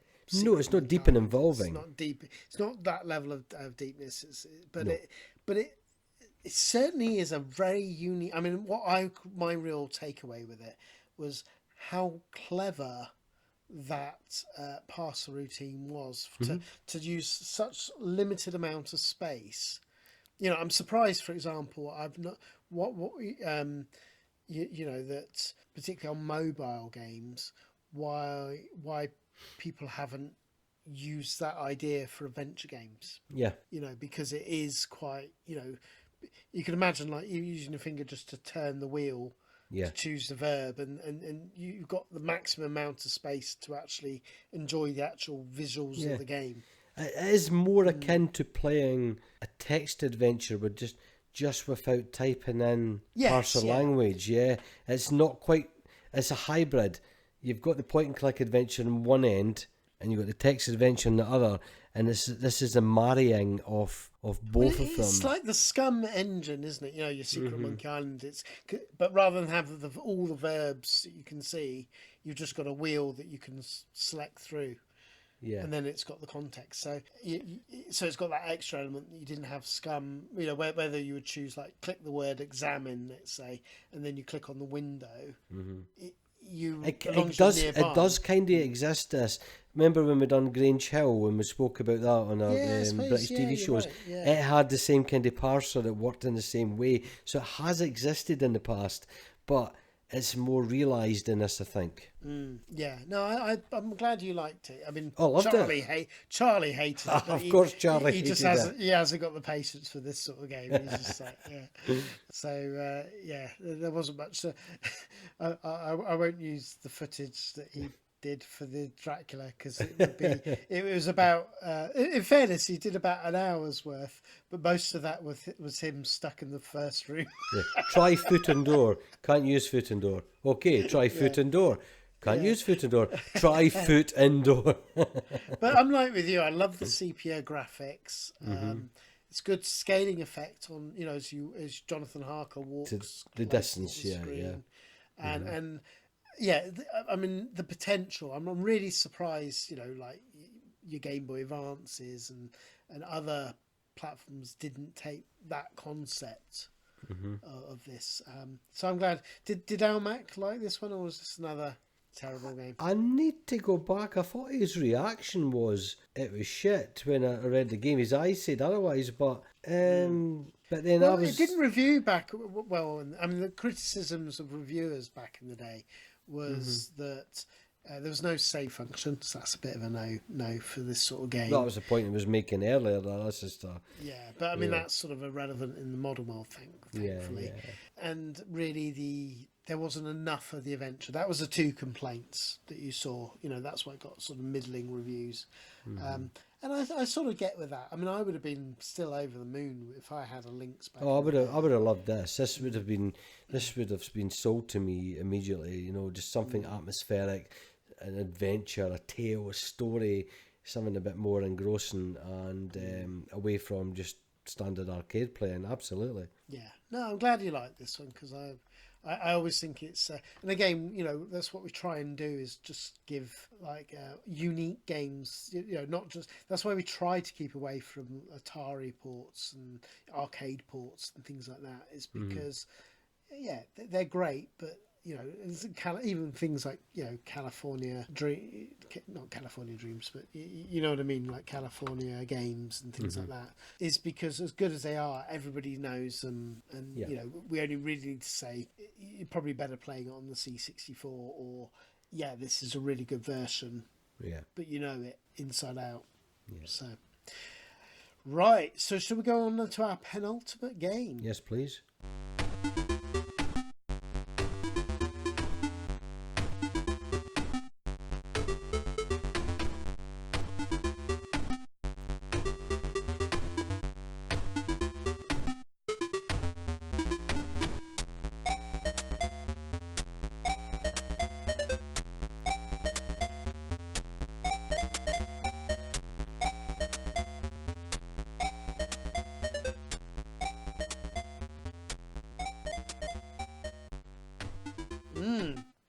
So this is an interesting one. It did also appear on the 7800 Atari.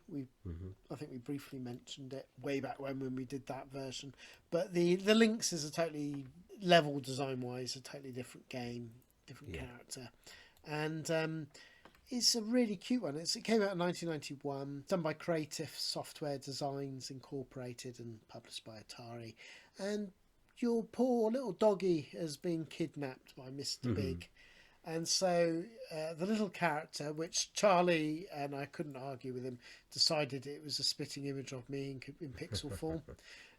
If you watch the video version, you'll probably, and if you've seen me at Arcade Club, you'll probably agree. I mean, I couldn't argue with it. It does look like me in pixel form. Oh, he's got the same smile as you at Arcade Club. and the big, like that little squatty nose, as Charlie meanly said, and chubby face.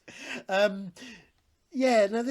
is really cute. It's a sort of like it's a very basic platformer, just sort of like you jumping through, you're throwing bits of garbage at, for some reason, mice and dogs that are firing at you and that are cops. I never quite got that. There's birds that poo and things like that, and the idea is you just make your way through each section of the scrapyard to get part of a letter that gives you another sort of clue, isn't it, to the next bit? And that takes you to, and they're each themed around.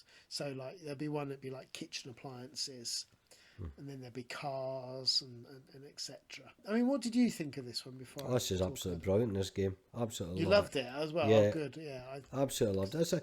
It's a classic platformer, and I just love that as you progress, the levels are genuinely different from the ones you previously played. So yeah, as you said, you do have the scrapyard levels, and there's so much going on in them. The amount of junk, where it be waste barrels or piles of cars, or fences, or muggies running about, rubber tires, tar pits or oil pits, all that kind of thing. It's absolutely superb, and I love the gangster like 1930s gangster like dogs, that are shooting their guns towards you, and you get to throw your scrap towards them, tin cans or whatever it is, rubble towards them to thwart their attempts at stopping you progressing to the dog. But then you move on to the other levels. You're in the wilderness. You're in water levels. There's even I love that glass spherical submarine that he gets to fly, or a zeppelin on other levels. There's boss fights. Graphically, it's not the most beautifulest game. It's like doodles for the small screen. It works for the small screen. It does. It looks like doodles you've done on your own notepad when bored in school, and I don't mean that as an insult. It's very it's kind of the style comic book cartoony. Yeah. But it's brilliant. It's absolutely brilliant. I mean, it is a basic platformer. I mean, obviously, it is just sort of like left to right, and then you find the thing. But in its simplicity, there's just something that really makes it addictive. I mean, I couldn't stop playing this. Of all of them, I really had to pull myself away with this one. This and Crystal Mines. Good. It's probably my second favourite of the evening, and again, it was one that I knew of, but. Yeah, I knew about it, but spending the time playing it, I really sort of fell in love with this game and its charms. I think it's a lot better than the 7800 version. The 7800's okay. It's far more linear than this one. I love the boozy nose on the character on the 7800 one. He looks like a boozer, doesn't he? And his big red bulbous swelling nose. Yeah, he's kind of like Andy Cap type character. Yeah. But yeah, this is obviously more kid-like, and but it is. It's just a fun, simple platformer, and that's and I don't say that as a negative. I mean, sometimes you just want that really simple idea of like making your way through, because it's still a challenge, but it's the fact that there's always something new to see, isn't there? That's the big thing, is that you know, it's a long game for this type of game. I mean, if you're playing it perfectly through, you're talking it's an hour long game. But there's always, every single section, there's just something new, Yeah. new discovery. Yeah, I really, really like this one. And it's really bizarre. You know, you look at all the people involved and they never did another game. Really? Yeah, or certainly according to Moby Games, they didn't do any other game. So that's a real shame, because I think they, you know, I mean, I would love to see this be, you know, more people played this one. I think it's lovely, lovely little title. This is definitely another one that I would urge our listeners to spend a bit of time with. If you like your simple platformers, I think you'll have a grand old time with this one. Yeah, I agree with you there. Any more you want to say about that No, one I'm before good, we go mate, on thank to you. our final game?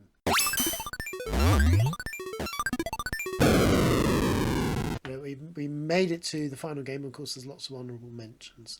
Now, this one, whenever you hear lists from people, this one is, for whatever reason, people rave about this game. It's like one of the best games on the Atari Lynx. It is Todd's Adventure in Slime World.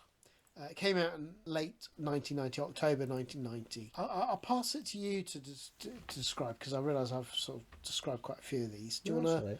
Yeah, so obviously you play the titular Todd, who has indeed entered Slime World, right? And he is a collector of gems. And this is pretty much the premise of the game, is you must explore the labyrinth of slime caves to find all the gems. Now, what really stands out in this is the Metroidvania element to this game. You know, there's multiple routes and there's lots of pickups that your character can collect, you know, like jetpacks and shields and what else. But basically, it allows you to reach places you would normally be able to reach. Yeah. So there's a lovely energy to stop your slime, isn't it? Yeah, that's right. Oh, you get slimed like Like thing in called Ghostbusters. Ghostbusters, Yeah. It's kind of like Ghostbusters in a way, isn't it? Ghostbusting boiler suit, if you want to call it that, and you fire a weapon in different angles to shoot the creatures in the labyrinth. And it's a reasonable. I mean, would I say it deserves the praise it gets? It's unique, I will say that. It is unique. I mean, there was a version on the Mega Drive and the Turbo. Not much difference CD. between them, though. Yeah. Really, I would say play this one over and above the other systems. And that's one thing that is kind of cool. If you've got Antstream does have this on there as well. So that's the Lynx version. So that's quite a good way of, like, you know, giving this game a go as well. Yeah. I mean, I tell you the problem I had with it. Okay. And Charlie was kind of the same. And it might be that's just simply I didn't spend enough time with it. It's very clever. I mean, I love there's a sort of definite physics. There's certain bits you can sort of like fall through the floor of certain bits with the slime, isn't it? And there's lots of like discovery sections and tunnels, but it's almost just too much going on. It was too. You know, just like the levels are vast, and it gets to the point where it actually gets boring picking up all the pickups. There's too much pickups. Yeah. Yeah, and I mean, we started to get the hang of, okay, certain pickups will sort you out if you get slimed, but, you know, just annoying things. I mean, it's so easy to get slimed in the game. Like, yeah, but remember, there's pools of water you can dive in. Yes. Right, yes. and then you wash the slime off you as well, so that's another option for the player. Yeah, which, but of course, again with that, I mean, we learnt about it. Probably our fault we didn't read the instructions, but yeah, I mean, going in the pool isn't enough. You've actually got to like press a button to splash the water all over you. Yeah, because that opened up the game. But even with that, I mean, we were just going around the same bloody level for ages. I was getting I was getting down the whole cavern system. I was enjoying looking at the map and figuring out my way. I mean, I thought with the map. It does. It is, yeah. I think, in fairness, I probably, you know me, I'm not the biggest fan of your Metroid style games. Yeah. They just never got the patience for them. I thought that technically it was very good. Yeah. I do get why there is love for it, but yeah, I think ultimately it just wasn't my sort of game. I think that's the truth. I think, but I can see it's certainly very technically accomplished, isn't it? And this is Peter Engelbright. I mean, he worked on games like Chips Challenge, did some of the level designs, he programmed some of the versions of like summer games and things like that, mostly on the Atari 2600. Yeah. But yeah, I mean, interesting game, but yeah, probably for me personally, one of the least liked of tonight's show. Really? Okay. Not the most. So I mean, now we've gone through the games. Before we go into the honourable mentions, how would you rank them? What would you choose as your Right. favourites? Let's look at the list. And well, definitely Dracula, definitely Scrapyard Dog. They stood out. I would say then Todd's Adventures in Slime World was a third for me, to be honest. What else would I go for then? Dirty Larry next. Crystal Mines. Blue Lightning. No, I've missed it. Chips Challenge. Sorry. So Chips Challenge would be a bit higher. Yeah. So yeah. But I mean, the worst for me was definitely Batman. Yeah, I I would say that. Yeah, I think it's probably fair. I mean, I think for me, I mean, Chips Challenge I adore, so that'd probably be number one. Okay. But then it wasn't new to me, so it kind of also, I know it to death. Crystal Mines 2 is the unique game that I absolutely loved, so I put that at number 2. Scrapyard Dog, number 3, I think for me. Probably Dracula the Undead, the next one. Checkered Flag was fun, it just was a little bit repetitive. Yeah. Same with Blue Lightning, fun but repetitive. And then, for the bottom, then Todd's Adventure Slime World, I just, very technically accomplished, so I just didn't really get on with the game. Okay. And then probably the bottom two, and I'll probably put them joint bottom two, was Dirty Larry, Renegade Cop, and then probably, I'm with you, Batman Returns was probably the worst one. I would say actually with Batman, I mean, I would say with all of them, I mean, I would have been happy as a kid playing these all, or even if, if I had a copy, there was no absolute turds that I'd never play this again. No, I enjoyed all my that, time yeah. with all the games. I want to just sort of stress that. But yeah, no, I thought it was wonderful. I mean, overall, I thought this has really opened my eyes to the Atari Lynx game library. It's a game library that I've not, for my shame, spent enough time with. And I'm glad I did. That's why I love doing these podcasts and things, is because it made me love and discover some of these games. I mean, did you come away the same sort of feeling as that? Yeah, absolutely. Yeah. Yeah. There's plentiful supply of games that, to be honest, we could probably easily come back and do a second episode of other games we didn't mention as well, and I've had just as much fun playing them, and it's made me fire up the Ambernick again, to be honest, so I'll be digging a little deeper on that as the months go on, just when I've got a bit of time, and say, right, well, I just fancy some Lynx games, and because you do go to your favourite systems a lot of times, you will fire up the Game Boy, me, me for Nintendo, and they have undeniably cornered the handheld market. Yeah. I mean, to be honest, the Game Boy systems, the original Game Boy Color, Game Boy Advance, even DS. I mean, the game libraries are so vast that I always go to that as, because particularly with the original Game Boy and the Game Boy Advance, I mean, I've got the nostalgic memories of back in the day of owning all of those systems, the Game Boy Color. That was my portable journey, and modern portable journey. I mean, obviously you had your like Grand Slam, Astro Wars, and things like that. But you know what I mean. It's so I'm like you. I mean, I've dipped into the Lynx, but definitely not given it the due, the time that it's due and deserves. Yeah, 'cause it is. I mean, I have played through. I mean, I got really addicted after I played all these games. I went like playing all the. I went through every single game in the library, just dipping in and playing, the ones I particularly loved. Yeah. Even more. And yeah, I mean, every game, there's very few absolute stinkers. I mean, there are stinkers, don't get me wrong, but there was, for such a small library, there was a good percentage that was, no, this is pretty good. It's a pretty good library, really. Yeah. So, I mean, yeah, I'm mindful that we probably don't want to, we want to leave it open for future ones, but is there any honourable mention? We'll start with, do you know any ones you mentioned, Almac? Yeah, I've got his list. I've just got his. So should we do his first of what he recommends? Yeah, well, he said Gordo 106. The escaped monkey from the lab. Oh, I didn't get on with that. I have played it. It's sort of. I thought it was shite personally as well. So therefore, his credibility's went out the window now. He was drunk when he was telling you. No, I mean for those. I mean, again, you'll see in the video. It's kind of like Donkey Kong Country style with vomit. With vomit, and it just isn't. It's just a bit crap. I thought. I didn't get on with it.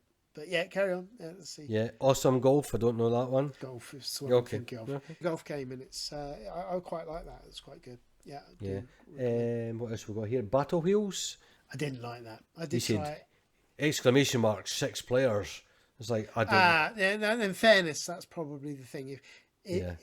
I obviously, as a single player experience, it's very nice graphically, but it was like an arena, and you're just sort of like. Constantly shooting the enemies. I can imagine it being a lot more fun if you, in the unlikely event, have 6 Atari Lynx owners in the vicinity. Battlezone 2000. Yeah, it's Battlezone, but it's Battlezone. I mean, it was just Battlezone. I mean, maybe I didn't play it enough to know if it did anything particularly different. But the little I played of it, it was Battlezone. Yeah, competent, but not what I would particularly go for. Electrocop.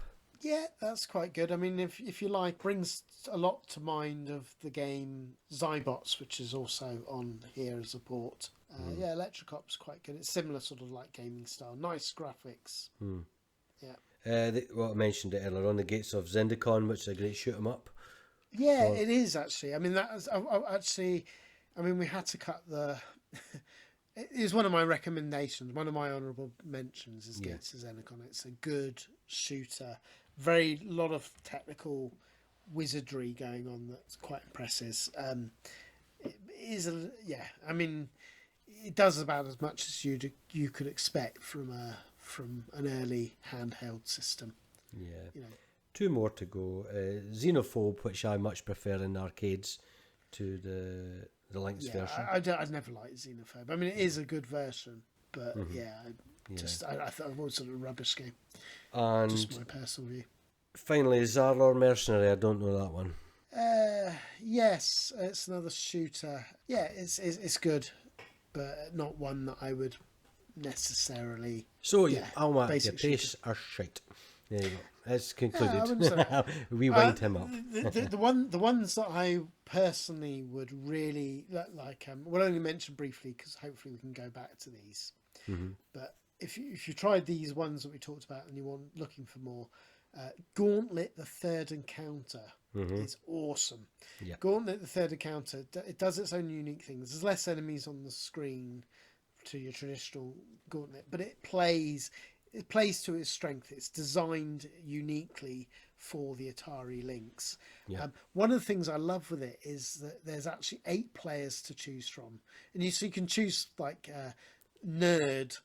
So along with your wizard and warrior and all of those, you can choose nerd, robot, pirate, punk, cyber punk rocker. It's tongue in cheek, but actually gameplay wise it's really, really good. So that's a huge recommend from me. The only other one I would recommend before we ask yourself is Paperboy. As I say, there's a lot of really good arcade ports on the Lynx, and a lot I could recommend.